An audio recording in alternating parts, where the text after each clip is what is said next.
사도행전 73탄이고요. 제목은 예수를 위한 기적입니다. 사도행전 19장 11절에서 20절까지 보겠습니다. 사도행전 19장 11절에서부터 20절 말씀까지 같이 한 목소리로 읽도록 하겠습니다. 시작. 하나님이 바울의 손으로 놀라운 능력을 행하게 하시니 심지어 사람들이 바울의 몸에서 손수건이나 앞치마를 가져다가 병든 사람에게 얹으면 그 병이 떠나고 악기도 나가더라. 이에 돌아다니며 마술하는 어떤 유대인들이 시험삼아 주 예수의 이름을 불러 말하되 내가 바울이 전파하는 예수를 의지하여 너희에게 명하노라 하더라.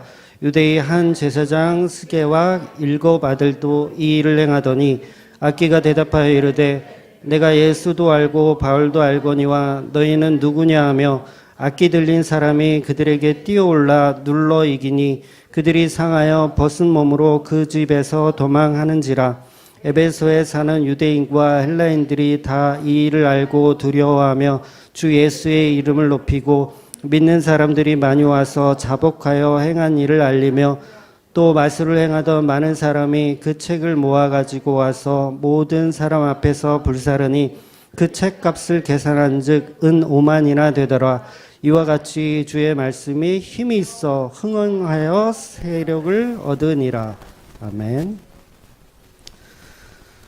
네, 성도가 하나님이 만드신 피조물이라고 한다면 우리의 모양과 형상뿐만 아니라 우리의 인생까지도 하나님이 건설하시고 설계하는 인생입니다. 네, 맞으십니까? 네. 이걸 사실 믿으셔야 돼요. 네, 그게 사실 피조물의 자리에 있는 겁니다.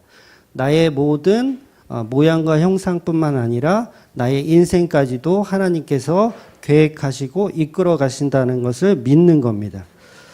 그래서 고통받고 있는 욥에게 하나님이 하신 말씀은 욥의 상황과 처지에 대한 이야기를 안 하세요.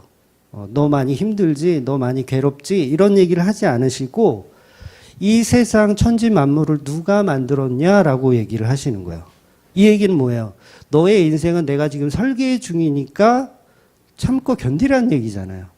그런데 우리는 그런 시선으로 보지 않고 마치 내 인생은 하나님과 구별된 나는 독립된 내 인생을 내 마음대로 살 수 있다라고 착각을 하는 거죠. 그래서 하나님은 욥에게 그렇지 않다. 이 천지를 만드신 하나님이 누구냐라고 되물으신다는 거예요. 그렇다면 토기장이의 비유처럼 우리의 존재가 어떠하든지 어떤 인생이든지 상관없이 그 상황에서 우리는 기쁨으로 살아갈 이유가 충분히 있다라는 겁니다. 네, 충분히 있어요. 욥도 사실은 기쁨으로 살아갈 충분한 이유가 있어요, 없어요? 있는 거예요. 근데 상황이 안 좋다 보니까 그걸 자꾸 분리되게 생각하는 거죠. 하나님은 안 계신가 봐. 하나님 나를 버리셨나 봐 라고 생각하는 쪽으로 욥은 그렇게 생각할 수밖에 없죠. 저와 여러분도 마찬가지고요. 그러나 우리가 성경 전체를 이렇게 딱 보면 욥은 하나님의 계획한 인생대로 살고 있을 뿐인 거예요. 그래서 피조물의 자리에 있는 사람은 결코 그것을 놓쳐서는 안 된다는 거죠.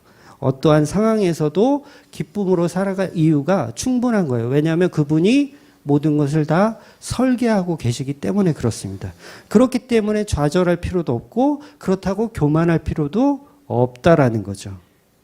그래서 천국이라는 개념, 천국이라는 개념이 이제 한자인데 하늘 천자에 나라 국자를 써서 천국이라고 우리나라는 그렇게 표현을 하잖아요. 다시 말해서 이제 낙원이라고 하는 그 파라다이스적인 장소를 의미하는 낙원. 그 낙원은 장소적 의미만 있지만 그 천국의 그 국자는 통치를 의미하는 겁니다. 나라니까 그러니까 하늘천의 나라 국자니까 나라를 의미하는 거예요. 나라는 통치를 의미하는 거죠. 하나님이 통치하는 곳. 그러니까 정치적인 느낌이 있는 거죠. 그러니까 낙원은 장소적인 느낌.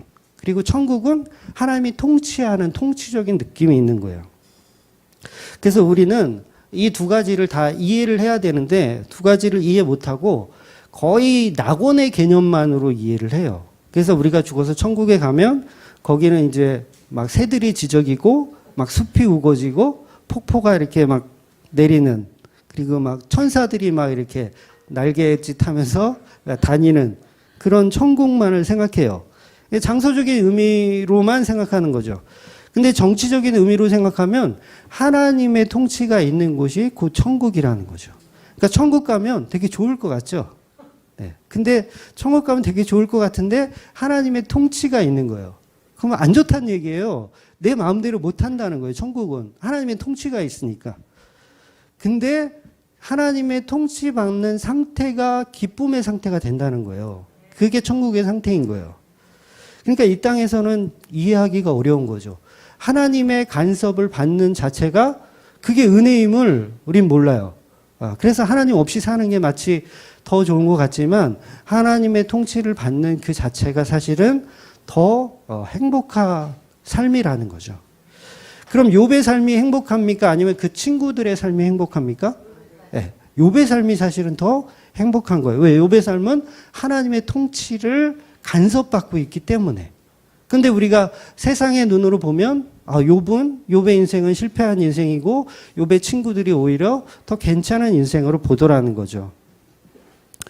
어떤 학자들은 그 낙원과 천국을 이렇게 구분을 해요. 그러니까 낙원 따로 있고 천국 따로 있다. 그래서 낙원은 임시로 잠깐 있다가 이제 천국 가는 개념으로 이렇게 생각하는 학자들이 있어요. 주로 이제 천주교에서는 그거를 믿죠. 지옥도 마찬가지고요. 지옥도 음부에 머물다가 또 지옥으로 가는 개념으로 이렇게 교리를 만들어서 뭐 면죄부 같은 거를 팔아먹기도 하고 음부에 있으니까 면죄비를 사서 빨리 낙원으로 옮겨야 된다는 식으로 이렇게 웃지 못할 사기를 종교에서도 치기도 합니다.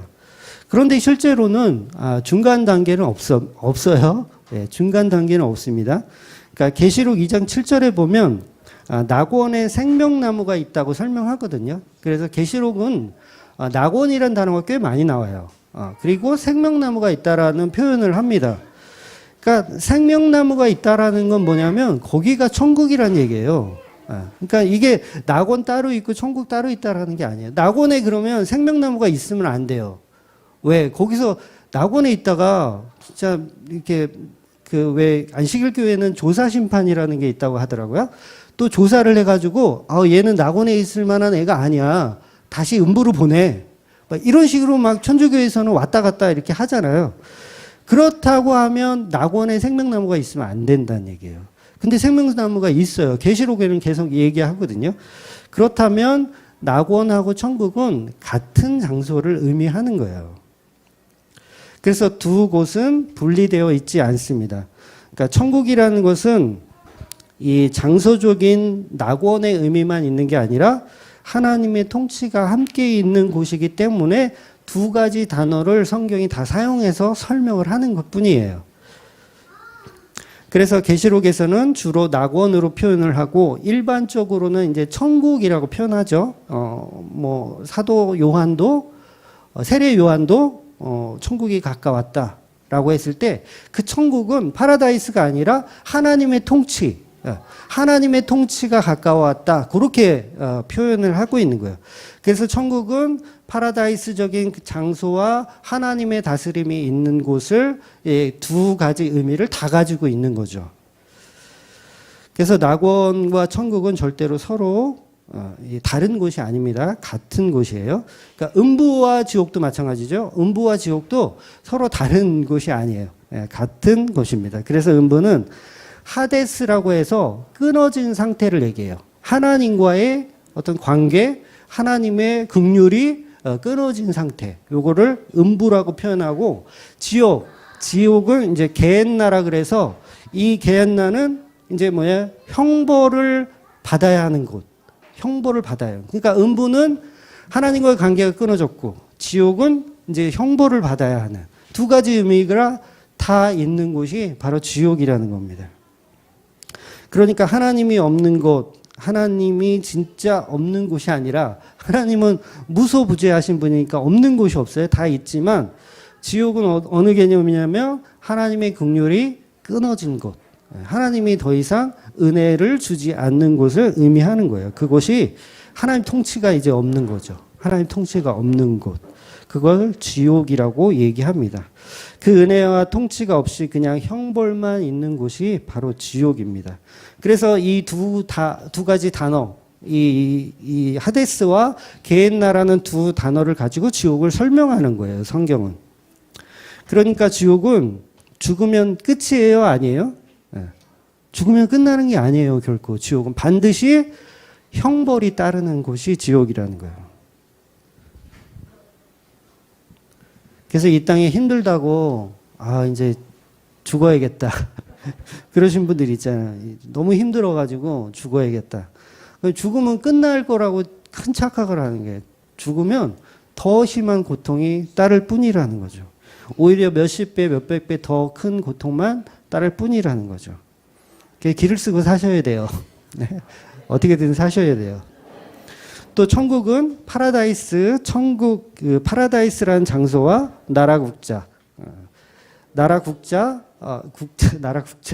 나라국자는 임금이 통치하는 걸 설명해 드린다고 했잖아요. 그러니까 임금이 있어야 나라잖아요.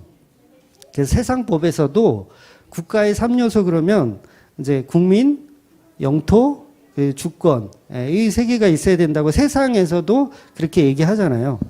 천국도 이게 인간적인 개념이긴 하지만 파라다이스인 영토와 그 다음에 구원받은 성도들 그리고 예수 그리스도의 절대적 주권이 있는 곳이에요. 그것이 바로 천국이죠. 하나님이 통치하는 곳, 예수님이 통치하는 곳. 그래서 이 두 가지 단어를 다 가지고 천국을 설명하는 겁니다.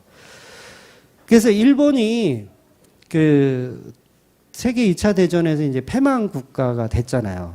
원자폭탄 떨어져가지고 이제 패망 국가가 됐는데, 일본은 그 당시 이제 천황폐하를 이렇게 모셨었는데, 지금은 어떠냐면, 천황은 이제 힘이 하나도 없죠. 힘이 하나도 없고, 의원 내각제로 해가지고, 이제는 총리가 나라를 다스리는 방식으로 지금은 그렇게 가고 있어요. 그래서 일본은 대통령이 없는 겁니다. 한국은 대통령이 있지만, 일본은 지금도 대통령이 없고 아베 총리가 그냥 나라를 다스리는 개념이에요.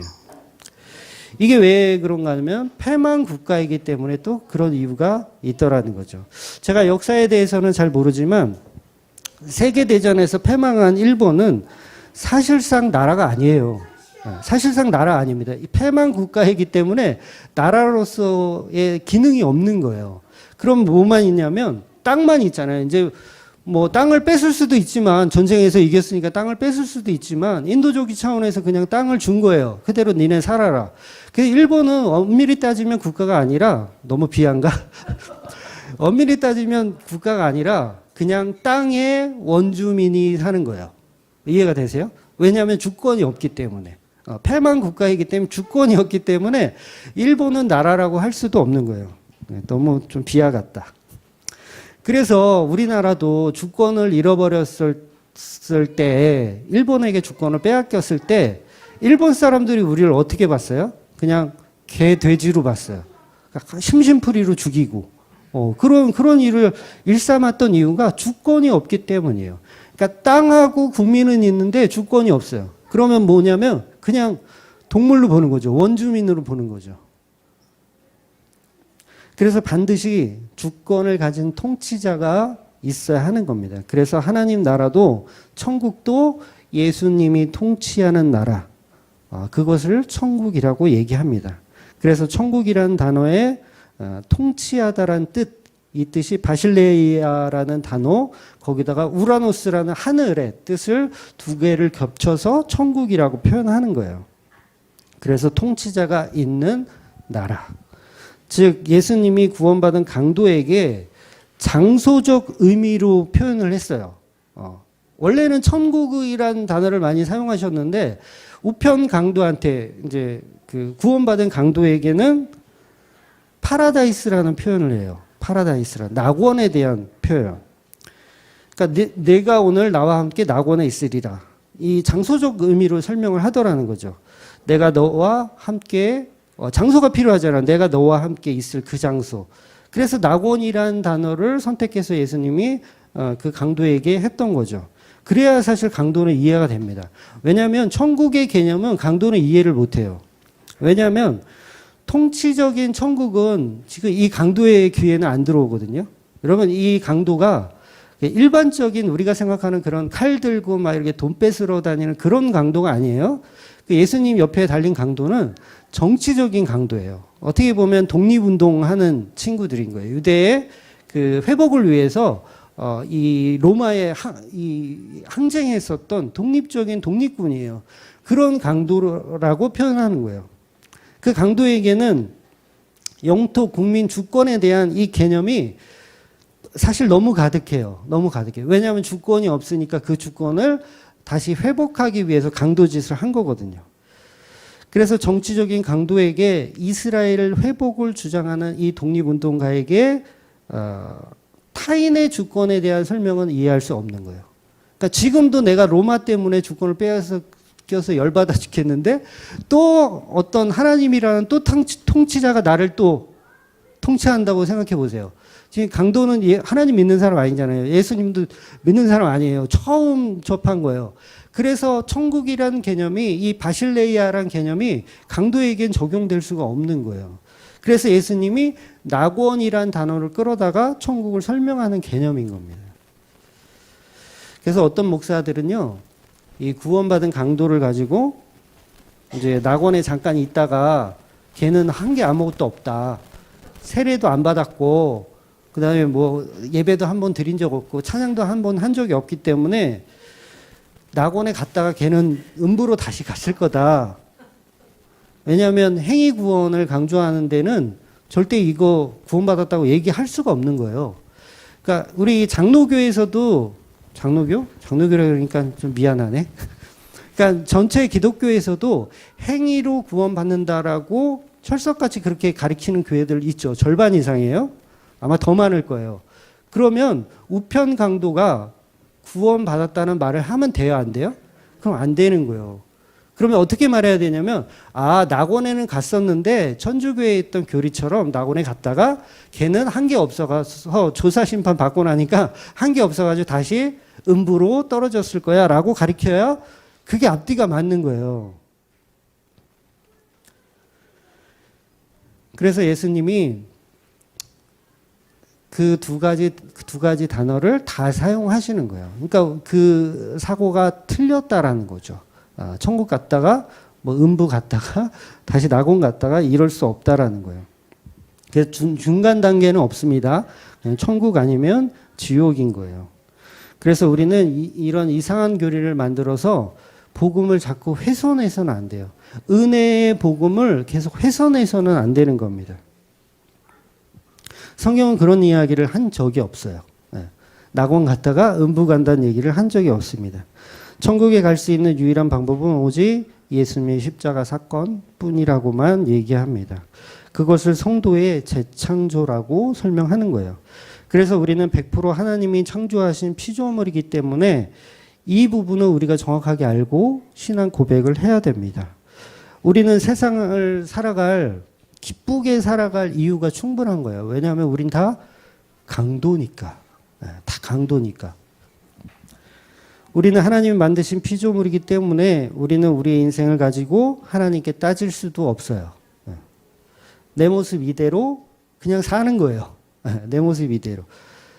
곧 이렇게 사는 게, 그냥 살아내는 게 창조주 하나님께 영광을 돌리는 방법입니다. 그래서 내가 좀 키가 작든지 아니면 키가 크든지 아니면 내가 무슨 병에 걸렸든지 건강하든지 상관없이 창조주 앞에서는 변함없이 피조물임을 기뻐해야 한다는 것이죠. 그런데 우리는 출애굽기에 보는 그 이스라엘 백성들처럼 나는 왜 이렇게 좋지 못한 상태입니까? 라는 것을 계속 원망하죠. 계속 원망해요. 인간은 원망해요. 왜 나는 재벌집 아들로 태어나지 않게 하셨습니까? 라는 식으로 하나님께 따져요. 왜 나는 이렇게 불쌍한 인생으로 태어나게 하셨습니까? 라고 따지더라는 거죠. 나는 왜 고아로 태어났습니까? 나는 왜 과부이고 나는 왜 나그네입니까? 라고 따지더라는 거예요. 나는 왜 이렇게 못쓸 병에 걸렸습니까? 이게 다 창조주를 원망하는 이스라엘 백성들 모습인 거예요. 지옥 가는 사람들의 특징이 뭐예요? 지옥 가는 사람들의 특징이 결코 천국 갔을 때 그 심판대 앞에서 아이고 내가 젊을 때 예수 좀 믿을 걸. 예수 안 믿어서 나 지옥 가는구나. 이렇게 후회한다고요? 안 한다고요? 후회 안 해요. 당신이 뭔데 나를 지옥에 보내냐고 대들은 사람들이 지옥에 가는 거예요. 내가 왜 지옥이냐고 떼를 쓰는 그 사람들. 그런 사람들이 지옥에 가는 겁니다. 그래서 창조의 질서를 100% 신뢰한다면 결코 그런 불평을 할 수가 없는 거예요. 내 모습 그대로 하나님께 영광을 돌리면서 살 수밖에 없는 겁니다. 그게 바로 피조물의 자리예요. 그렇게 불평하는 것 자체가 바로 선악과를 먹은 인간이고 하나님의 통치를 거부하는 겁니다. 하나님의 통치, 하나님이 시키는 거 그냥 하는 게 하나님 통치예요.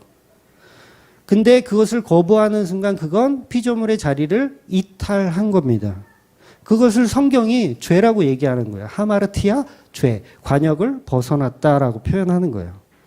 그래서 성경 전체의 이야기는 마태복음 1장 21절의 말씀처럼 인간들을 죄에서 건져주심으로 예수 그리스도가 주되심이 드러내서 천국으로 연합시켜주는 그 개념을 설명하는 거예요. 그래서 인간의 자리는 하늘 보좌의 자리가 아닌 파라다이스의 자리가 아닌 통치자에게 통치를 받는 자리에 있는 거예요. 그 자리에 있을 때 하나님께 영광이 되더라는 거죠. 그래서 피조물은 반드시 선악과가 있어야 돼요. 선악과가 항상 있어요. 여러분 안에 선악과가 항상 있어야 돼요. 그래야 자기가 창조주가 아님을 알거든요. 여러분 죄라는 것은 내가 창조주라고 생각할 때 죄가 들어오는 거예요. 그런데 선악과가 있으면 아 나는 창조주가 아니구나라는 걸 깨닫는 거죠. 아담이 에덴 동산에서 모든 것을 다 할 수 있었어요. 생육하고 번성하면서 거의 임금이에요. 모든 걸 다 다스려요. 아담이 왕이에요. 최고 높은 왕이에요. 정복하고 다스릴 수 있어요. 그런데 아담이 못하는 게 있어요. 뭐죠? 선악과를 먹어서는 안 되는 걸 못해요. 그러니까 선악과는 우리한테 너가 창조주가 아님을 계속해서 자각시켜주는 역할을 선악과가 하는 거예요. 그래서 선악과를 볼 때마다 아 내가 다 할 수 있는데 아 선악과 먹는 거 못하지. 아 고로 나는 창조주가 아니지. 나는 누군가의 통치를 받는 피조물일 뿐이지 라고 계속 자각하면서 사는 게 피조물의 자리라는 거죠. 그래서 그 선악과를 보면서 우리의 욕망을 계속해서 삭제시키는 거예요. 계속해서 삭제시키는 거. 그래서 저와 여러분의 최고의 걸림돌은 선악과이고 그 선악과는 곧 십자가입니다. 우리의 최고의 걸림돌이 십자가예요. 이 선악과가 없으면 우리는 왕인 줄 알거든요. 예수님의 십자가가 없으면 우리는 왕인 줄 알아요. 세상 사람들 보세요. 예수 그리스도의 십자가를 안 믿는 세상 사람들은 전부 뭘로 살아요? 왕으로 살아요. 자기가 왕이에요. 자기가 왕. 근데 십자가를 아는 기독교인들은 자기가 왕으로 살지 않고 피조물로 살더라는 거죠. 그런 사람들을 예수께서 구원해 내시는 방식이 바로 성경이 말하는 이야기인 거죠. 그래서 우리는 예수님을 나의 왕으로 모시고 나를 구원해 줬다고 판단하면서 자꾸 자기를 낮출 수밖에 없는 존재로 살아가는 거죠. 그런데 내가 왕이 되었다, 나는 높다라고 생각하는 사람들은 전부 가짜라는 거예요. 기독교 안에서도 많아요. 내가 왕이다. 내가 옛날 그 주일학교 노래도 있는데 나는 왕, 나는 왕, 나는 왕자다. 뭐 이런 노래도 있는데. 근데 아닙니다. 왕이 아니에요. 그거는 예수 그리스도의 주되심을 높여주기 위한 하나의 방식인 거지 우리가 왕이 될 수도 없고 되어서도 안 된다는 거죠. 천국 가서도 우리는 왕이니까 예수님의 십자가에 관심이 없어요. 그냥 내가 꿈꾸던 파라다이스만 생각하는 거예요. 나는 왕이다. 내가 드디어 천국에 내가 입장하였다. 자, 나를 위해 이제 천사들은 나를 위해 다들 엎드려라. 이제 상급을 갖고 꺼내와라. 면류관 빨리 대기시켜라. 라는 식으로 천국을 꿈꾸더라는 거죠. 여전히 십자가가 없는 상태에서 피조물의 자리를 이탈한 잘못된 신앙관을 가지고 있는 거예요. 내가 꿈꾸는 천국은 내가 만든 우상이고 내가 만든 파라다이스일 뿐이라는 거죠. 그래서 우리는 계속해서 무익한 종입니다. 천국 가서도 상급 달라는 소리 할 생각 하지 마시고 이 개털 모자 쓰실 생각을 하세요. 이 개털 모자도 저에게는 황송한 은혜입니다. 라고 생각하는 게 관역을 꿰뚫은 사람이라는 거예요. 근데 전부 관역을 벗어나서 내가 왕으로 살아요. 이 땅에서도 왕으로 살고 천국 가서도 왕으로 살 생각을 하는 겁니다. 그래서 예수님의 십자가는 모든 피조물의 결론이기도 합니다. 그래서 사도행전은 부흥하고 발전하는 결론으로 사도행전이 결론 맺지가 않아요. 그러니까 다들 사도행전 그러면 교회가 부흥하고 발전하는 것으로 생각하는데 사도행전 전체 이야기는 그렇게 끝나지 않습니다. 사도행전 28장 23절 한번 볼게요. 28장까지 있는 건 아시죠? 사도행전이. 이게 결론 부분이에요. 같이 읽어볼게요. 시작. 그들이 날짜를 정하고 그가 유숙하는 집에 많이 오니 바울이 아침부터 저녁까지 강론하여 하나님 나라를 증언하고 모세의 율법과 선지자의 말을 가지고 예수에 대하여 권하더라. 그러니까 하나님 나라를 증언하고 모세와 율법과 선지자의 말을 가지고 예수로 연결시켜서 설명하더라는 거예요. 이게 사도행전 전체가 말하는 설교의 결론이고 성경 전체의 설교의 결론이기도 합니다. 그래서 성경 66권 전체가 다 이 이야기를 하는 거예요. 다 이 이야기. 하나님의 나라에 관해서, 그리고 하나님 나라는 예수 그리스도의 십자가로만 완성되고 연결된다라는 걸 표현하는 거예요. 그래서 바울이 평생 설교를 해서 계속해서 설교를 하는데 이 설교의 내용이 다 하나님 나라를 광론하는 거예요. 하나님 나라를. 그러니까 파라다이스와 예수님의 통치의 천국을 평생도록 바울이 설교를 하는 거예요. 그러니까 저와 여러분이 평생 들어야 할 설교는 하나님 나라에 대한 설교. 그 하나님 나라는 모든 선지자가 이야기한 바로 그 예수에 관하여 듣는 거예요. 교회에 대한 통치를 누가 하느냐? 예수께서 하신다. 그곳이 곧 낙원이다. 그 얘기를 하는 거죠. 그리고 더 구체적으로 들어가면 그 하나님의 나라는 뭐냐? 모든 율법과 선지자의 말을 가지고 예수에 대하여 권하여 설명하더라. 이렇게 표현하는 거예요. 그러니까 사도행전은요, 굉장히 놀라운 책입니다. 저도 어릴 때는 사도행전이 다 부흥 발전인 줄 알았어요. 그냥 막 기도 많이 하고 그러면 막 이렇게 사람 보내주시고 막 5,000명, 3,000명, 5,000명 막 이렇게 부흥되는 그런 얘기인 줄 알았어요. 그래서 사도행전 열심히 묵상해가지고 교회 커지게 하고 헌금 많이 들어오게 하고 막 이게 사도행전의 결론인 줄 알았더니 바울의 얘기는 그렇지 않더라는 거죠. 모든 선지자의 글들을 예수 십자가로 연결하여 설명하는 내용만 전하다가 고통받아 죽는 게 결론이에요.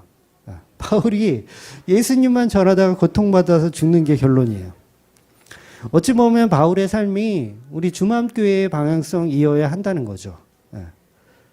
바울도 교회고 주맘교회도 교회라면 같은 방향성으로 가야 되는 거죠. 그러니까 저와 여러분은 예수만 증거하다가 왕으로 산다? 아니에요. 그냥 죽는 거예요. 그냥 죽는 거. 죽어서도 하나님의 통치를 받는, 예수님의 통치를 받는 존재. 썩 그렇게 좋지는 않아요. 근데 그게 참 기쁨이 있다라는 거죠. 그 안에서. 그러니까 이게 사실 성경이 구약 따로 신약 따로 이렇게 있는 게 아니라 구약을 가지고 예수 그리스도로 풀어낸 게 신약이에요. 이해가 되시죠? 그러니까 바울은 전부 모세오경, 시가서, 뭐 역사서 이런 걸 가지고 다 예수로 풀어서 설명해 놓은 게 서신서들이에요. 예.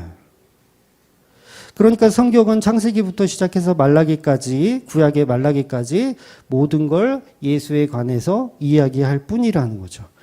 그래서 그거 이야기하는 게 사도행전의 결론이에요. 그래서 성경 해석법은 너무 쉽습니다. 너무 쉬워요. 성경을 어떻게 해석하느냐, 이런 질문들을 많이 하시거든요. 어제도 어떤 분이 상담해가지고 근 4시간을 제가 같이 이렇게 이야기했는데, 그분 질문 중에 목사님 도대체 설교 해석을 어떻게 하시냐, 그게 좀 궁금하다고 하시더라고요. 그래서 저는 그렇게 말씀드렸어요. 바울을 흉내낸다. 바울이 해석하는 방식을 좀 많이 카피하는 그런 방법을 많이 사용한다라고 이야기했어요. 실제로 그렇거든요. 바울은 구약에 있는 성경들을 가지고 다 예수 그리스도로 연결해서 설명한 게 신약의 성경들이니까. 그러니까 모든 성경의 말씀들을 예수 그리스도로만 연결해도 반은 먹고 들어가는 거예요. 신학을 안 해도 돼. 신학을 해봐야 머리만 막 커져가지고 막 쓸데없는 소리만 잔뜩 늘어놓지 정작 예수 그리스도에 대한 이야기는 별로 안 하더라는 거죠. 그래서 어떤 분이 또 주중에 이제 카페에 그런 질문을 하셨어요. 입다 장군과 그 딸의 그 번제 사건을 가지고 이제 질문을 하셨어요. 도대체 이게 무슨 얘기인지 잘 이해가 안 된다고 하셨어요. 근데 뭐예요? 이것도 예수님 이야기인 거예요. 예수님 십자가 이야기인 거예요. 그러니까 하나님을 이용하여 왕이 되고 싶은 입다. 입다는 사사잖아요. 근데 사사인데 성령에 사로잡혀서 죄인임을 드러내는 사건인 거예요. 그냥 자기가 죄인을 드러내는 게 아니라 성령에 사로잡혔더니 죄인임을 드러나는 거예요. 그러니까 자기가 우상 숭배자였다라는 걸 드러내는 게 지금 입다의 이 사건이에요. 그러니까 죽어 마땅한 거짓말쟁이가 하나님을 속이려 했던 그 입다가 그러잖아요. 하나님께 그러잖아요. 전쟁에서 승리하게 해주시면 개선할 때, 내가 승리해서 개선할 때 나를 처음 반겨주는 그 존재를 하나님께 내가 번제로 드리겠다. 그렇게 하나님께 거래를 한 거예요. 사기를 친 거예요. 한마디로. 제가 왜 사기라고 얘기하냐면 외동딸 바쳤는데 왜 사기죠? 근데 이게 사기예요. 왜 사기냐면 입다가 딱 개선했을 때 그 딸이 이제 기뻐서 이렇게 나오잖아요. 제일 먼저 맞으러 나오잖아요. 그때 어떤 모습이 보였어요? 옷을 찢었어요. 분하다라는 거죠. 억울하다라는 거죠. 그러니까 처음부터 하나님께 자기가 갖고 있는 가장 소중한 것을 하나님께 바칠 생각이 있었던 거예요? 없었던 거예요? 처음부터 없었던 거예요. 사기꾼인 거예요. 입다는. 처음부터 하나님께 드릴 마음도 없으면서 전쟁에서 승리하시면 내가 하나님께 뭔가를 드리겠다라고 사기를 치더라는 거죠. 저와 여러분도 많이 사기 치셨죠? 교회 생활 하시면서 하나님 저에게 뭘 해주시면 제가 뭐 서원을 하겠습니다. 뭘 하겠습니다. 그렇게 사기를 많이 치는 거예요.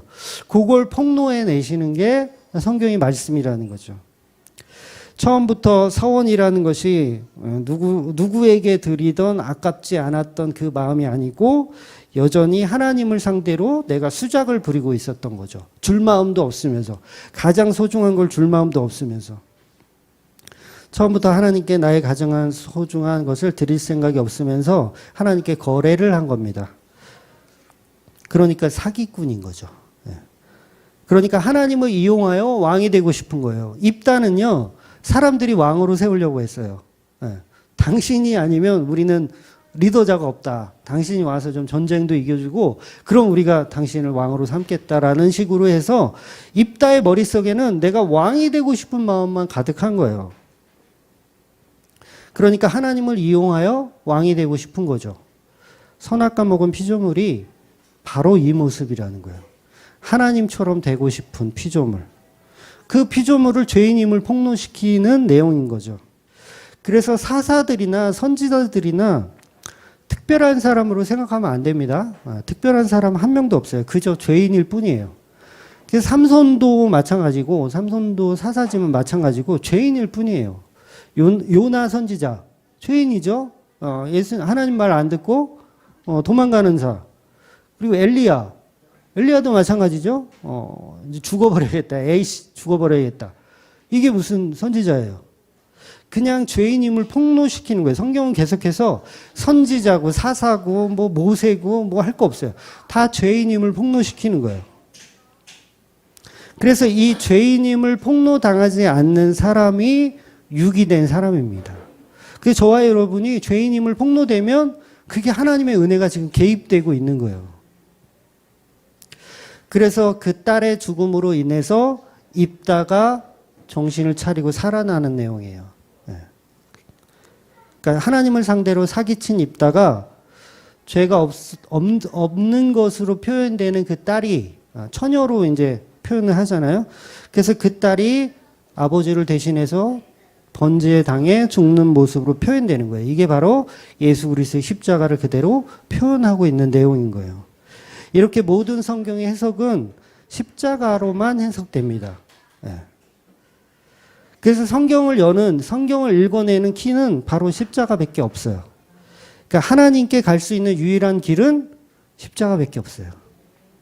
유일한 구원의 길은 오직 십자가의 길 하나뿐입니다. 그런데 마귀는 그 길을 숨기죠. 숨겨요. 사실 지도 몰라요. 지도 잘 몰라.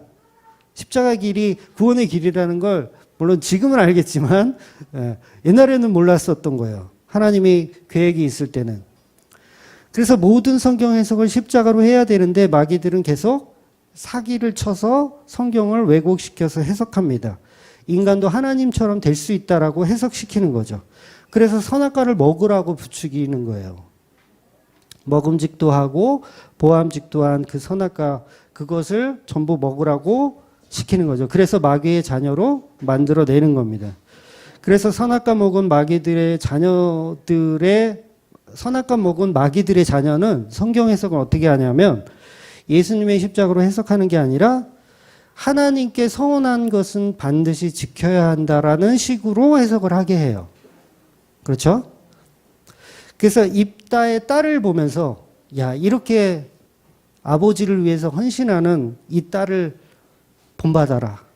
죽기까지 순종하는 이 입다의 딸이 얼마나 이 삶이 아름답지 않냐. 여러분도 다 예수를 위해서 죽으십시오.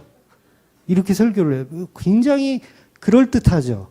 그런데 예수를 위해서 우리가 죽는 게 아니라 우리 때문에 예수님이 죽는 게 복음이라는 거예요. 근데 그걸 바꿔놨어요. 아주 교묘하게 바꿔놔서 마치 우리가 하나님을 위해서 죽으면 하나님이 기뻐하시는 걸로 착각하게 만드는 거예요. 이게 마귀의 방식이라는 거예요.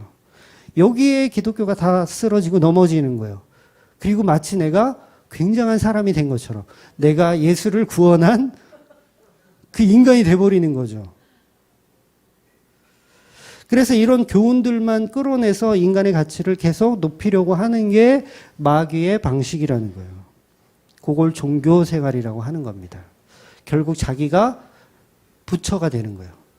자기가 부처가 되는 거. 모든 타인을 위해서 내가 희생해서 결국 내가 신이 되는 거죠. 그런 방식. 요게 예수님을 흉내내는 거예요. 그래서 기독교는 반드시 이 교훈을 뛰어넘어서 예수 그리스도의 십자가로 이루신 재창조로 성경을 보아야 한다는 거죠.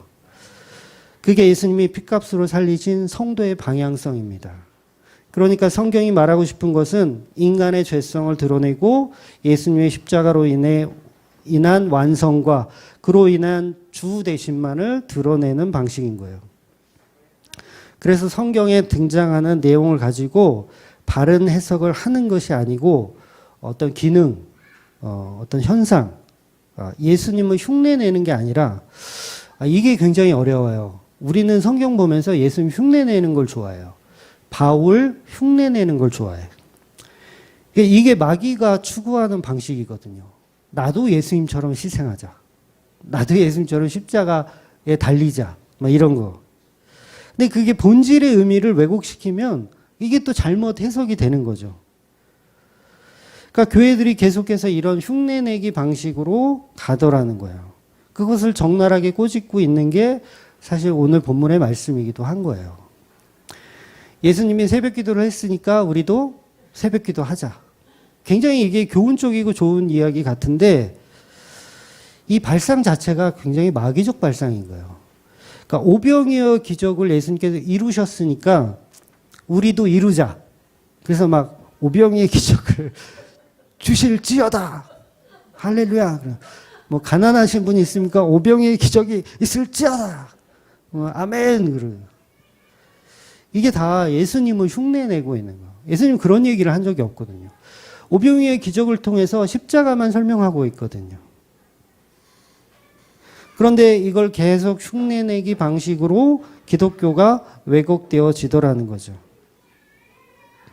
그래서 우리는 성경을 통해서 십자가를 드러내야 되는데 여전히 물을 가지고 포도주를 만드는 그 일을 계속 하려고 하는 거예요. 물 떠다가 포도주 바꾸려고 막 하고. 근데 이런 현상들이 왜 일어나는 줄 아세요? 이게 하늘의 만나, 예수님의 살과 피가 지겹다는 거예요. 교회에서 십자가 얘기만 계속 들으면 지겨워. 가끔씩 막 오병이어도 일어나고 막 까마귀가 뭘 좀 물어다 주고 막 이런 간증 같은 이야기들이 내 삶에 계속 있었으면 좋겠어. 내가 암에 걸렸는데 말기야. 의사가 당신은 3개월밖에 못 삽니다라고 했는데 극적으로 하나님의 기적으로 살아나. 막 이런 간증들을 하고 싶은 게 인간의 욕망이라는 거죠. 이게 왜 그러냐면 만나가 지겨운 거예요. 예수님의 살과 피가 지겨운 거예요. 나도 뭔가 체험하고 싶은 거예요. 그래서 바울은 삼층천을 보고 왔지만 그거에 대한 자랑을 하지를 않아요. 왜냐면 그게 본질이 아니니까. 만나 먹는 게 지겹습니다. 똑같은 음식을 한 일주일만 드셔보세요. 지겹죠. 근데 40년을 먹여요. 40년을 만나를 먹여요. 그러니까 불평불만이 끊이질 않죠. 그러니까 교회에서 목사가 6년 동안 십자가만 디립다 파. 아이고 지겨워. 난 다른 교회 가서 나는 좀 방언도 받고 좀 병고침도 받고 이런 것 좀 가끔 해주면 좋겠는데 십자가만 더럽게 파. 아유 더러워 죽겠어. 그러니까 뭐예요? 이제 지겨운 거예요. 하나님한테 불평불만을 이제 늘어놓는 거죠. 만나 말고 좀 다른 거, 고기 좀 먹게 해달라고. 응? 그러니까 만나가 지겹다는 거죠. 어떤 사람 만나가 상했어요. 내일 먹으려고 꼽쳐놨다가 상했어. 내일 먹으려는 만나는. 그러니까 그 상한 만나에서 헤어나오지 못하는 거죠. 전부 껍데기에 갇혀 있는 거예요. 근데 죄송하지만 성도는 만나만 먹고 사셔야 돼요. 이 땅에서 어쩔 수 없습니다. 고기 먹는 거 그거 죄예요. 만나만 먹어야 돼요. 계속 꿀 섞인 그 과자 같은 맛, 그 느끼한 꿀꽈배기 같은 거를 먹어야 돼요. 그래서 이 고기가 이 사이에 씹히기도 전에 하나님의 진노가 임하는 거예요. 고기 먹으면 여러분 진노가 임하는 거예요. 그러니까 나는 십자가 복음 이제 지겹다라고 하면 그 사람은 진노가 임하는 거예요. 하늘의 만나는 오직 예수님의 살과 피를 지겨워도 계속 40년 동안 드셔야 하는 겁니다. 그게 이 땅에서 저와 여러분이 먹어야 할 영적인 양식이라는 거죠. 그러니까 교회는 다른 짓 할 시간이 없어요. 물론 가끔 다른 짓을 하기도 하지만 사실 시간이 없습니다. 그런데 오늘 본문에서는 여지없이 다른 짓을 하는 사람들이 등장을 하는 겁니다. 오늘 본문에서는 이제 엉터리 이단들이 바울의 신유 은사를 흉내내는 모습들이 이제 나오는 거죠. 이게 뭐냐면 사람들이 만나에는 진짜 양식에는 관심이 없고 다른 거에 이제 관심을 계속 갖는 모습이에요. 지금 교회들도 하늘의 만나 말씀에 관심이 없고 어떤 신유 은사나 아니면 방언, 예언 같은 어떤 기적들, 이적들 이런 거에만 관심이 있는 교인들이 부지기수 많죠. 어마어마하게 많습니다. 실제로 그런 교회들은 사람들이 또 많이 이렇게 가요. 많이 몰려다닙니다. 그런데 만나를 전하는 교회는 사람들이 잘 안 찾아요. 그러니까 인터넷 성도들한테 교회를 좀 이렇게 소개시켜줘도 멀다고 안 가요. 멀다고 안 가. 내가 볼 때는 별로 안 먼 것 같은데 멀다고 안 가. 근데 사실 좀 멀어도 저는 가야 된다고 봐요. 물론 이게 행위적으로 듣지는 마세요. 멀어도 사실은 좀 취향이 안 맞아도 가야 된다는 게 맞습니다. 저는 멀면 차라리 토요일 저녁에 출발해서, 물론 이제 가족들의 합의가 있어야 되겠지만, 토요일 저녁에 출발해서 그 교회 근처 숙소를 잡아서 하루 자고, 그 다음날 예배 드리면 저는 될 거라고 생각해요. 대한민국이 땅이 좁잖아요. 좁아요. 부산까지 5시간이면 가지 않나요? 네, 부산 5시간이면 가요. 그 전날 9시에 출발하면 새벽 2시면 떨어지잖아. 그럼 어디 뭐 찜질방을 가든가 어디 가서 주무시고 오전에 예배 드리면 되지. 저는 그 거리 멀다는 건 좀 죄송합니다. 이게 개인적인 얘기라서 설교 때 이런 얘기하면 또 이제 막 욕하던데 행 위주로 이제 돌아섰구나 그러면서. 근데 웬만하면 제가 카페에도 말씀드렸지만 100km 미만은 그냥 잴 것도 없이 그냥 다니시라고 저는 그렇게 말씀드려요. 주일날 차 안 막혀요. 주일날 차 안 막혀요. 그러니까 갈급하게 되면 예수님께서 그 성도를 계속 갈급하게 하실 거예요. 그럼 어쩔 수 없어요. 갈 수밖에 없게 만드세요. 어쩔 수 없이 만드세요. 그러니까 우리 행위로 가는 게 아니라 그렇게 갈 수밖에 없는 존재로 만들어 가시더라는 거죠. 그래서 사도행전에 이제 그 바울이 전도하는 소아시아 보면 교회가 많을 것 같죠. 계시록에 보면 소아시아 교회 몇 개예요? 7개예요. 소아시아가 지금의 터키 땅 동쪽 그쪽이거든요. 대한민국보다 넓습니다. 대한민국보다 넓어요. 그래서 소아시아가 교회가 7개밖에 없어요. 대한민국에 교회가 7개 있다고 생각을 해보세요.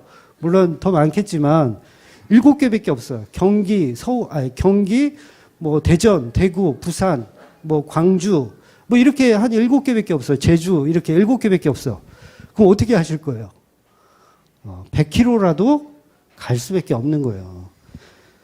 그 소아시아 교회들은 걸어 다녔어요. 차가 어디 있어요?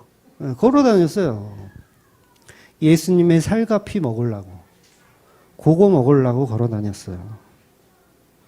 좀 멀더라도 길을 쓰고 다니시기 바랍니다. 전에도 그 말씀 들었는데 서울대학교 합격했는데 멀다고 안 가요? 난 그 사람은 존경할 거예요. 서울대학교 합격했는데 너무 멀어. 어떡하지 하는 거야. 그러니까 우리 인간은요, 표적에만 관심이 있는 거예요. 예수님의 살과 피, 그 말씀, 나를 정말 세우고 살리는 귀한 말씀은 관심 없고, 그냥 표적과 기적에만 관심이 있어요. 여러분, 용환 목사를 찾아서는 파주에서 부산까지 가요. 용환 목사가 있어. 거기 가면 암을 고친대. 가요. 옛날에 그 포천에 있는 할렐루야 기도원이라는 데가 있었어요. 거기 막 암 환자들 막 고치고 사기치는 곳인데 거기서 제가 이렇게 있어 본 적이 있거든요. 와, 전국에서 다 모여요. 제주도에서도 오고요. 부산, 광주 다 모여요. 전국구에서 다 모여서 거기서 양약도 못 먹게 해. 거기서 그 목사가 주는 물만 먹어야 돼. 그러니까 용환 목사 찾아서는 전국에서 다 모이면서 이 진짜 하나님의 말씀, 예수 그리스도의 십자가 복음을 전하는 교회들한테는 멀다고 안 가는 게 저는 이해가 안 가는 거예요. 그래서 용환 목사를 찾아서 가지 마시고, 그러니까 예수님께서 보여줄 표적은 요나의 표적밖에 없다고 말씀하셨습니다. 여전히 교인들은 표적과 기적에 정신이 팔려서 생명의 말씀은 이 하늘의 양식 만나는 가치 없게 생각하는 거예요. 쳐다도 안 봐요. 그러니까 바울처럼 병자 고치는 거에만 관심이 있어요. 옷깃만 스쳐도 병이 나아요. 오늘 본문에 보면 본질이 없이 왜곡된 것만 우리는 좋아합니다. 이걸 소경이라고 표현하는 거예요.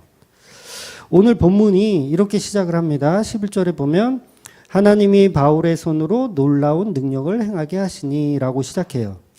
그렇다면 이 능력이 평소에도 계속 나왔다는 얘기예요? 아니면 일시적으로 지금 에베소서에서 뭔가 좀 대박을 터뜨리고 있다는 얘기예요? 일시적이라는 얘기예요. 왜냐하면 11절의 시작이 하나님이 바울의 손으로 놀라운 능력을 행하게 하시니 라고 표현하기 때문에 그래요. 그러니까 본문은 일시적인 내용입니다. 그래서 지금 일시적으로 뭔가를 지금 표현하고 있는 거예요. 신의 은사를 통해서. 특별하게 놀라운 능력을 통해서 뭔가를 설명하고 있는 내용이지, 바울이 처음부터 사역을 하면서 계속해서 신의 은사가 내가 원할 때 그냥 팍팍 나간 게 아니라는 거예요. 그래서 바울은 결국은 자기 병도 못 고치잖아요. 자기 병 못 고쳐요. 자기 제자의 병도 못 고쳐요. 아무 때나 나오는 게 아니라 이유가 있기 때문에 지금 설명하고 있더라는 거죠. 그래서 바울이 수십 년을 사역을 했지만 사도행전 한 권으로 다 기록을 못 합니다. 그래서 사도 바울이 행했던 모든 일에 신의 은사가 그렇게 계속 나왔던 게 아니에요. 일시적으로 부분적으로만 나온 거예요. 그래서 오늘 본문은 일상적인 이야기가 아니라 특별한 이적과 기적을 통해서 설명하고 있는 내용이죠. 그래서 지난주에 설명드린 대로 이제 예수님의 사역을 바울이 지금 드러내고 있는 거예요. 그러니까 요거는 흉내내기가 아니라 일시적으로 보여주는 거예요. 일시적으로. 그러니까 당연히 성경이 완성되어 있는 과정에 사도 바울이 있기 때문에 일시적인 현상이 일어나는 겁니다. 그래서 지금은 이런 현상이 일어날 필요가 있어요? 없어요? 없어요. 성경이 완성됐기 때문에. 성경을 쓰기 위해서 바울이 이 일을 행했다고 봐도 무방한 거예요. 그래서 이미 성경을 통해서 구원이 다 기록되고 완성되었기 때문에 지금도 바울처럼 신의 은사를 하면 그건 이단이라고 하는 거예요. 이단. 왜? 성경이 필요 없으니까. 그래서 사도 바울은 지금 신의 은사를 하는 게 아니라 예수님의 삶을 드러내고 있는 거예요. 예수님의 삶을 드러내고 있는 거예요. 그러니까 요나의 표정 말고 다른 의도는 바울에게 없는 거예요. 그렇다면 오늘날의 교회들도 이 바울의 신의 은사를 흉내내는 것이 아니라 오직 예수님의 십자가를 드러내는 도구로 오늘 본문을 읽어낼 수 있어야 된다는 거죠. 요걸 읽어내지 못하면 성경이 이해 못한 거예요. 그래서 바울과 저와 여러분이 진짜 성도라면 예수님의 사역을, 바울의 사역을 흉내내는 것이 아니라 나의 인생을 설계하고 계신 그 주 대신 예수 그리스도를 보아야 한다는 거죠. 그 크신 예수님의 은혜를 기대하고 볼 줄 알아야 그게 성도라는 겁니다. 비록 힘이 들겠지만 바울의 인생이 여간 풍파가 많았던 게 아닙니다. 바울의 삶은 썩 그렇게 우리가 닮아야 하는 삶은 아니에요. 아주 끔찍한 삶이에요.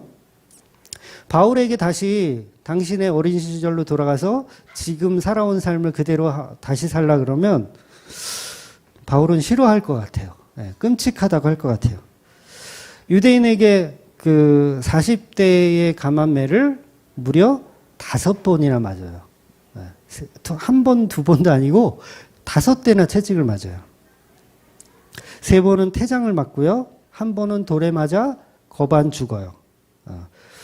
3번이나 바다에 파손된 거 아세요? 3번이나 바다에 파손되고요. 하루 종일 바다 위에 둥둥 떠 있은 적도 있대요.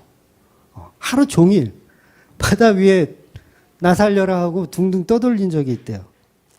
며칠 밤을 잠을 못 잔 거는 태반이고 밥을 못 먹고 춥고 헐벗은 거죠. 헐벗고 이런 일이 태반이에요. 이 인생을 살려면 좋겠냐고요. 저도 사실 어린 시절로 뭐 타임머신을 타고 돌아가서 그 삶을 다시 살았는다 그러면 전 싫을 것 같아요. 지금이 딱 좋아요. 왜냐하면 그때 너무 사건 사고가 많았기 때문에 다시 돌아가고 싶지 않은 과거예요. 그런데 이런 모든 고통이 교회를 창조하는 과정이더라는 거죠. 이 약함을 자랑하게 되더라는 거예요. 바울은 이 약함을 자랑하거든요. 그래서 결국 십자가만 자랑하는 자로 세워지더라는 거예요. 그래서 피조물인 내가 예수님의 몸된 교회로 재창조가 되는 겁니다. 그래서 오늘 본문이 그 반대의 경우를 설명하는 내용이에요. 그러니까 바울이 이제는 사람들에게 거의 신적 존재가 됐어요. 신적 존재. 손만 대면 다 병이 나. 바울이 쓰던 손수건, 그거 갖다가 이렇게 손을 대면 병이 나요.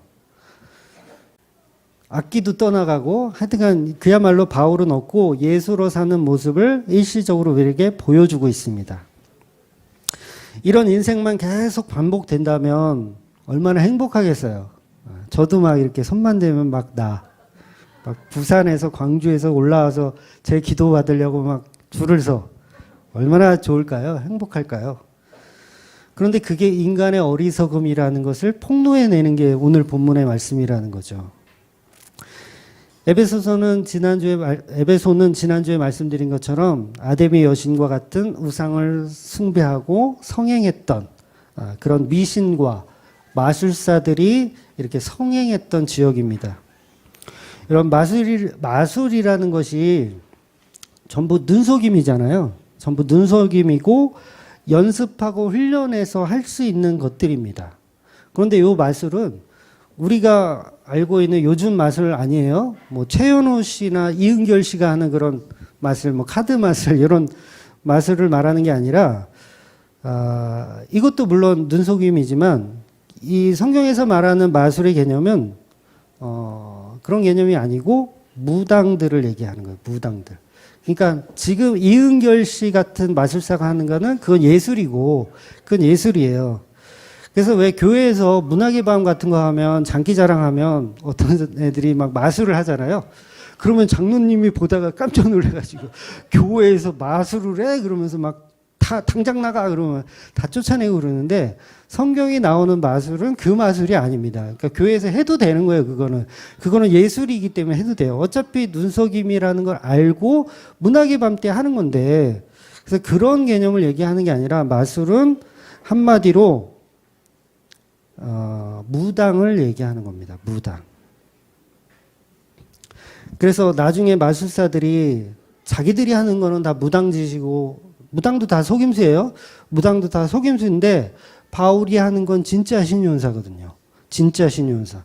진짜 표적. 그러니까 바울이 전하는 예수를 믿게 되는 거죠. 그 마술사들까지도. 그러니까 자기들이 공부하는 거는 다 속이기 위해서 공부했거든요. 그동안은 다 속이기 위해서. 근데 그 자체가 너무 부끄럽다라는 것을 알게 돼서 마술책들을 다 태워버려요. 그 정도로 이제 하나님을 믿게 되는 거죠. 그러니까 마술책이 있다라는 게 뭐죠? 마술책이 있다라는 건 이건 지식을 전달하는 방식이라는 의미예요. 그러니까 마술이 지식 전달이 아니고 신내림이다. 신내림. 그럼 책이 필요해요? 필요가 없어요? 필요 없죠. 신내림이면 책이 필요 없는 거예요. 무당이 신내림을 받아서 작두를 타요. 네. 작두를 타. 막 숟가락도 세우더라고요. 숟가락도 세우고. 그러면 책이 필요할까요? 내가 신내림을 받아서 작두를 타는데 작두 타는 법 해서 1. 뭐 발을 깨끗이 씻어야 한다. 2. 뭘 해야 된다. 이런 게 필요할까요? 필요 없어요. 신내림 받아서 작두 타는 거면 그런 게 필요가 없어요. 근데 무당들도 그렇다고 하더라고요. 엄마 무당이 딸 무당에게 작두 타는 법을 가르친대요. 말이 돼요? 작두는 신내림 받으면 타는 건데 그걸 왜 가르쳐요? 뭔가 지금 잘못된 거죠. 논리적으로 안 맞아요.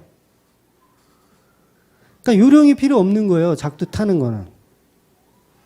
왜 철학관 같은 데 가보셨어요? 철학관, 동양 철학. 사주팔자 보고 이 사주팔자 뭐 오행이라 그래가지고 그 화수목금토 해가지고 뭐 불과 물과 나무와 뭐 이런 거 해가지고 이렇게 사주팔자 푸는 거. 이건 통계학이기 때문에 책이 필요합니다. 예, 철학관에 가면 책 보고 이렇게 해줘요. 책이 필요해요. 토정 비결도 다 책 보고 합니다. 근데 말 그대로 진짜 신내림은 책이 필요 없어요. 예. 책이 있다라는 것은 속임수라는 증거가 되는 거예요. 그래서 속이는 법으로 공부했던 마술사들이 오늘 본문에서 책을 다 갖다 태우는 거예요. 우리는 가짜구나. 우리 엉터리구나. 이걸 알고 다 태워버리는 거예요. 그래서 결국은 신의 운사는 다 가짜입니다. 초능력자 유리 겔라 아세요? 네, 유리 겔라. 옛날에 한참 이렇게 막 나침판 막 돌리고 숟갈 휘게 하고 유리 겔라. 결국은 다 엉터리라는 거 밝혀졌죠? 네, 나중에 다 밝혀졌죠? 데이비드 카퍼필드 아세요? 자유의 여신상을 없애요. 자유의 여신상을 없애버려요. 그리고 만리장성을 통과해요. 네, 데이비드 카퍼필드. 물론 조작이죠. 네. 그러니까 예술로 봐주는 거죠. 그런 건 예술로 봐주는 거죠. 근데 무당들은요, 자기가 진짜라고 믿는 게 이게 큰 문제라는 거예요. 그래서 무당들이 작두를 타는데 결국 그건요, 일종의 차력쇼 하는 거예요. 차력쇼. 신내림으로 작두를 타는 거면 작두에서 위아래로 뛰는 게 아니라 문워크를 해야 돼요. 문워크가 뭔지 아세요? 마이클 잭슨이 뒤로 가는 춤추는 거 있죠? 작두 위에서 그걸 해야 진짜인 거예요. 근데 작두 위에서 그냥 이렇게 사뿐사뿐 뛰는 거는 그건 말이 안 되는 거죠. 왜? 신내림을 받았으면 절대 베어서는 안 되잖아요. 그럼 어때요? 작두를 한 45도 기울여. 작두를 한 45도 기울여. 그렇게 해서 한번 타보시라고. 왜? 신내림 받았으면 될 거 아니에요. 너무 비한가? 결국은 차력쇼 하는 거예요. 차력쇼 하면서도 그걸 속이는 거죠. 그 신내림 받으면 내가 맹장이 터졌어.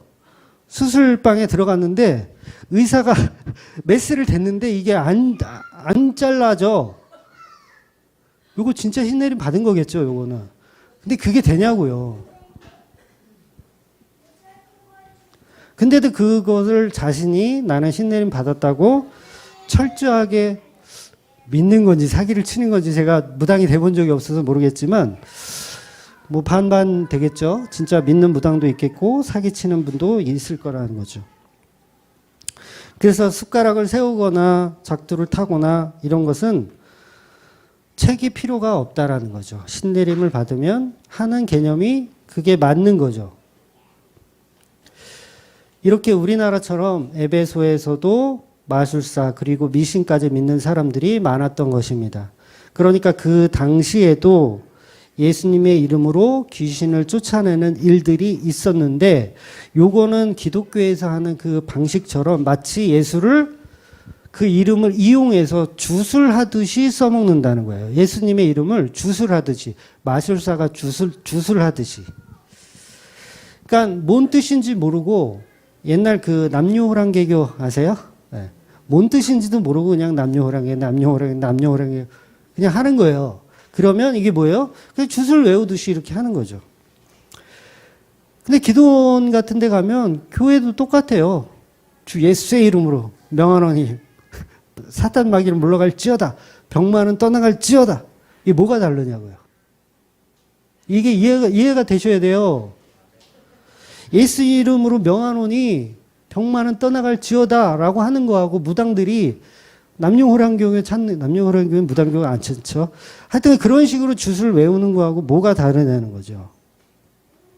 실제로 이 파리에 있는 그 마술 문서 중에서, 고전 문서 중에서는요, 이 바울 시대의 에베소에서 써진 문서들도 있대요. 근데 그 문서들에 보면 무당들도 예수의 이름으로 주문을 외우듯이 이렇게 사역이 아니라 이렇게 무당짓을 했는 기록들이 있어요. 그러니까 예수의 이름을 테마용으로 사용한 거예요. 이해가 되시죠? 믿음은 하나도 없는데 십자가와는 전혀 상관없는 그 무당들이 예수의 이름을 이용해서 주술을 외우는 방식으로 이 돈벌이에 이용했다는 기록이 지금도 있다라고 하더라고요. 그러니까 예수의 이름을 테마용으로 사용하는 거죠. 그러니까 예를 들어서 이제 옛날 젊은 젊은 사람들이 왜 분신사바 아세요? 분신사바 52대2 9다4이 그러면서 이렇게 볼펜 들고 서로 이렇게 막 이렇게 돌리면 분신사바 하면 귀신이 온다고. 귀신이 오셨습니까? 그럼 왔습니다. 그럼 왼쪽으로. 안 왔습니다. 그럼 오른쪽으로. 영화로도 나온 건데 잘 모르시네. 그게 뭐예요? 분신사바가 무슨 뜻인지도 몰라요. 뭔 말인지도 몰라. 근데 분신사바 하는 거예요. 그거하고 똑같은 거죠. 예수 그리스도가 누군지도 몰라. 근데 줄 외우듯이 그냥 예수 이름으로 명하노니 하는 거예요. 그러니까 이런 미신들. 제가 어릴 때는 칼을 입에 물고 밤 12시에 화장실을 가서 거울을 보면 미래의 나의 배우자를 볼 수 있다. 이런 게 유행했던 시절이 있어요. 저는 해보지는 않았는데, 와, 이 개뻥쟁이 동네 누나들, 자기 남편 봤다고. 이야. 그러니까 뭔 뜻인지도 모르고 그냥 하는 거예요. 이걸 주술이라고 하고, 이걸 이제 무당이라고 하고, 이걸 사입이라고 하는 겁니다. 그러니까 예수의 이름이 뭔 뜻인지도 모르고 그냥 신내림 받은 교회들이 있는 거예요. 신내림 받은 교회. 이해가 되세요? 제가 어릴 때 감기 걸리면 거울을 보고 주 예수의 이름으로 명하니 더러운 감기는 물러갈지어다. 거울을 보고 지 얼굴 보면서 더러운 감기 귀신 물러갈지어다. 이런 기도를 했었다고요. 저도. 네.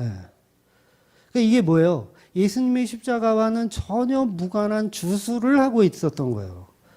예수님이 내 감기 고쳐주시려고 십자가에 달려주셨냐고요. 근데 그거를 이용하여 나의 주술로 사용하는 거예요. 지금 본문에 나오는 사람들이 다 지금 그 짓거리를 하고 있다라는 걸 성경이 지금 폭로하고 있는 거예요. 그런데 이게 에베소에만 그런 게 아니라 너희들도 똑같다. 야, 한국 기독교야, 너희들도 똑같다라고 얘기해주고 있는 본문이라는 거죠. 그러니까 우리가 얼마나 엉터리입니까? 코로나19는 물러갈지어다! 이러고. 예수 이름으로 안수하고 안찰하고 별짓 다 해요. 전혀 상관없는 거예요. 예수님의 십자가와는. 그냥 무당교회죠. 무당교회.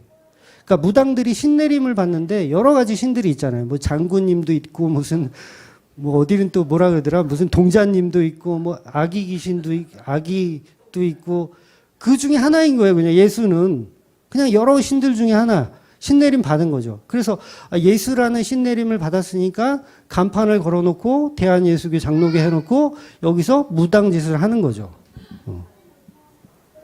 그래서 복채 가져오라고 그러고 복채 가져와서 예언받고 방언받고 그거 하는 거예요.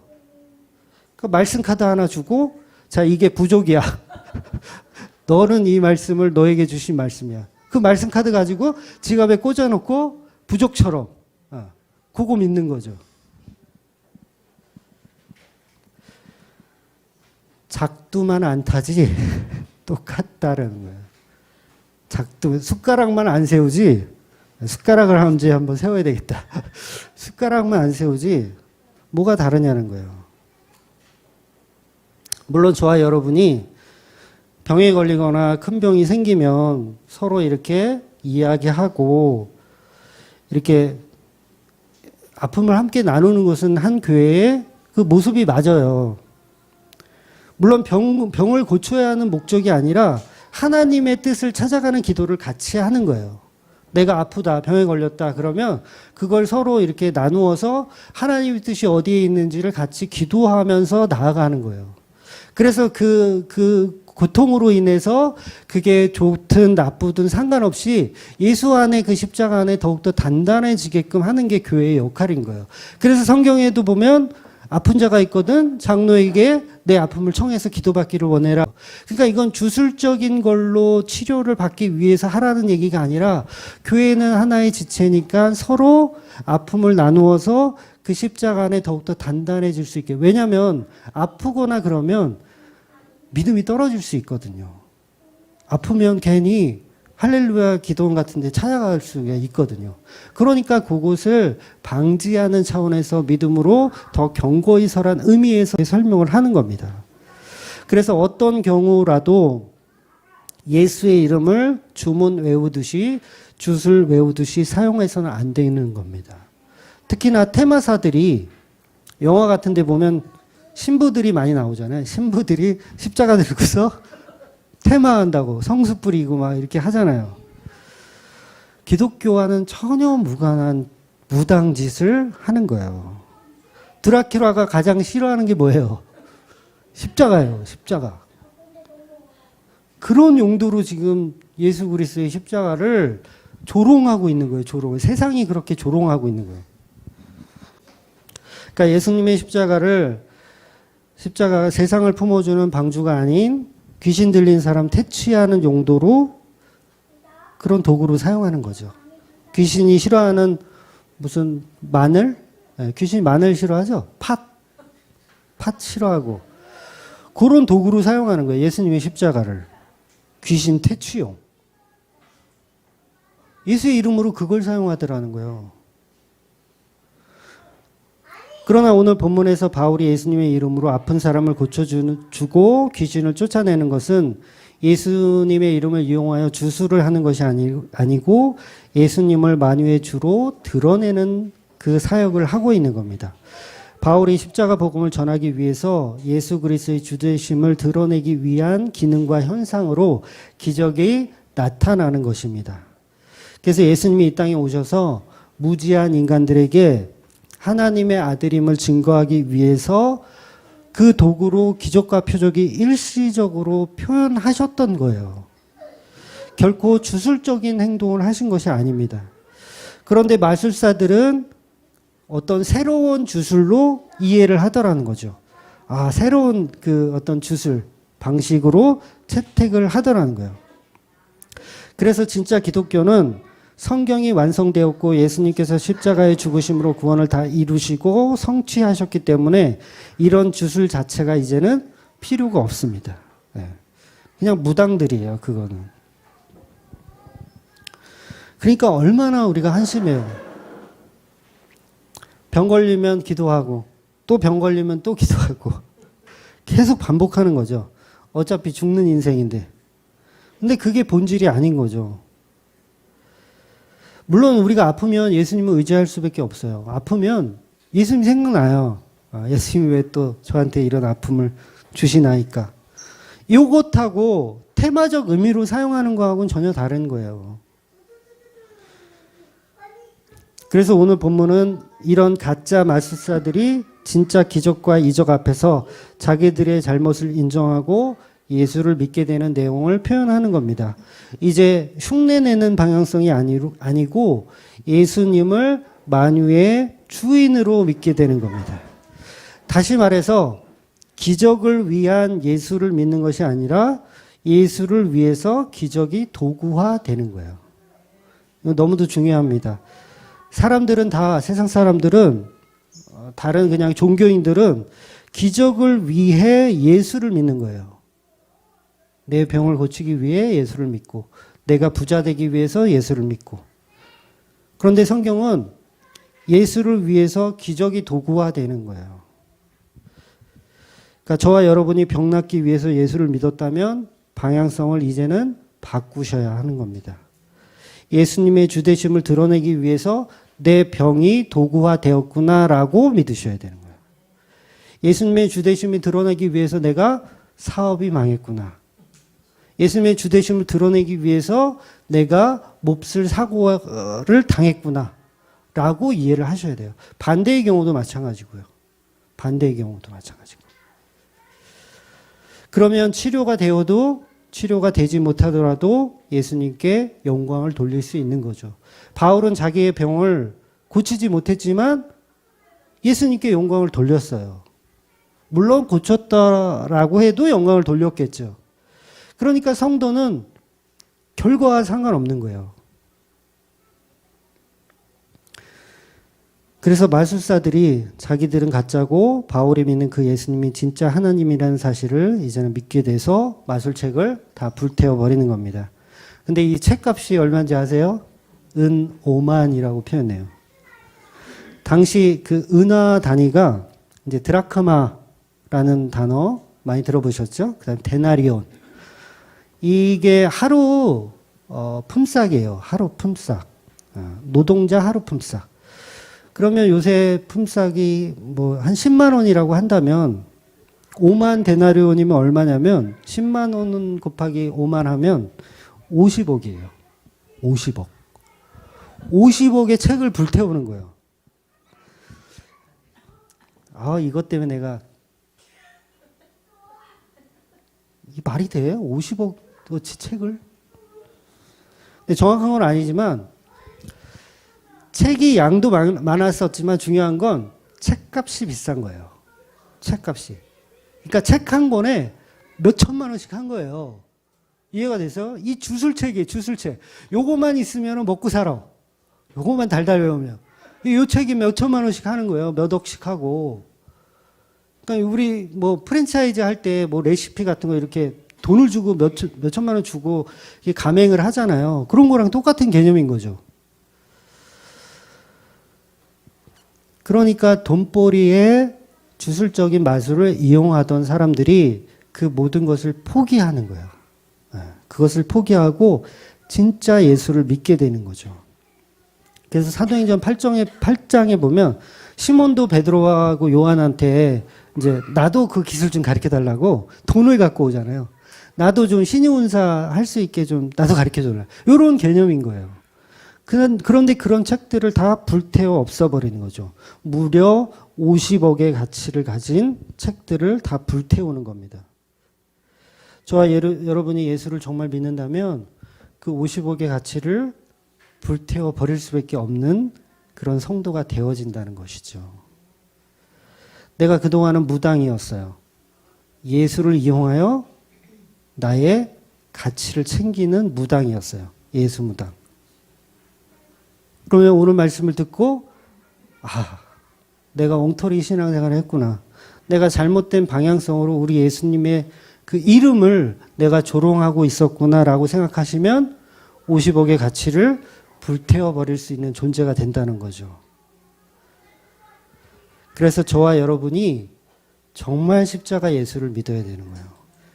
나를 위한 예수가 아니라 예수 그 자체로 주되심을 드러내는 그 성도의 모습으로 가야 된다는 거죠.